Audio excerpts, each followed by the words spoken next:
بسم اللہ الرحمن الرحیم۔ شیخ جنید بغدادی ایک دفعہ اپنے مریدوں اور شاگردوں کے ساتھ بغداد کی سیر کے لیے نکلے۔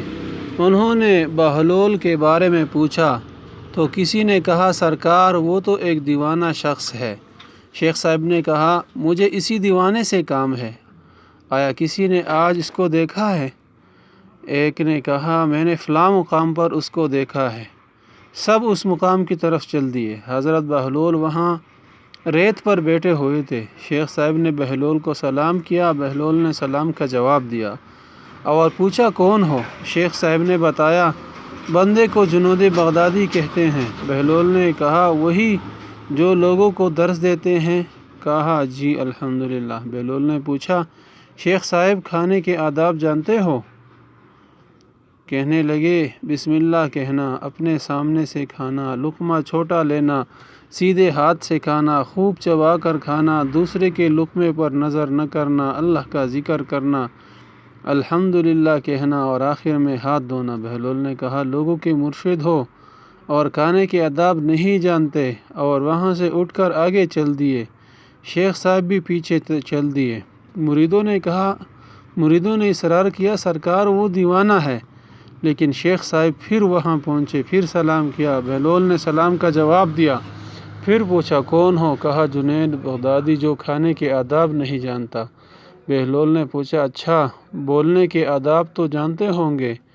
جی الحمدللہ۔ متکلم مخاطب کے مطابق بولے، بے موقع بے محل اور بے حساب نہ بولے، ظاہر و باطن کا خیال رکھے۔ بہلول نے کہا کھانا تو کھانا، آپ بولنے کے آداب بھی نہیں جانتے؟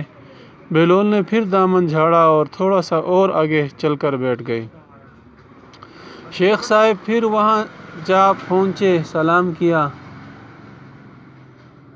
بہلول نے سلام کا جواب دیا، پھر وہی سلام کیا۔ کون ہو؟ شیخ صاحب نے کہا جنید بغدادی جو کھانے اور بولنے کے آداب نہیں جانتا۔ بہلول نے اچھا سونے کے آداب ہی بتا دیں۔ کہا نماز عشاء کے بعد ذکر و تسبیح، سورہ اور وہ سارے آداب بتا دیے جو روایت میں ذکر ہے۔ بہلول نے کہا آپ یہ بھی نہیں جانتے؟ اٹھ کر آگے چلنا ہی چاہتے تھے کہ شیخ صاحب نے دامن پکڑ لیا اور کہا جب میں نہیں جانتا تو آپ بتانا آپ پر واجب ہے۔ بہلول نے کہا جو آداب آپ بتا رہے ہیں وہ فرع ہیں اور اصل کچھ اور ہیں۔ اصل یہ ہے کہ جو کھا رہے ہیں وہ حلال ہے یا حرام ہے۔ لقمہ حرام کو جتنا بھی آداب سے کھاؤ گے وہ دل میں تاریکی ہی لائے گا، نور و ہدایت نہیں۔ شیخ صاحب نے کہا جزاک اللہ۔ بہلول نے کہا کلام میں اصل یہ ہے کہ جو بولو اللہ کی رضا خوشنودی کے لیے بولو، اگر کسی دنیاوی غرض کے لیے بولو گے یا بیہودہ بولو گے تو وہ وبال جان بن جائے گا۔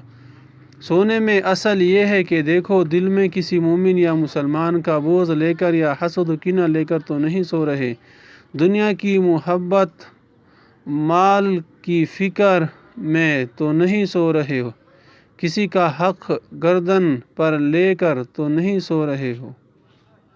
اللہ ہم لوگ کی توفیق عطا فرمائے۔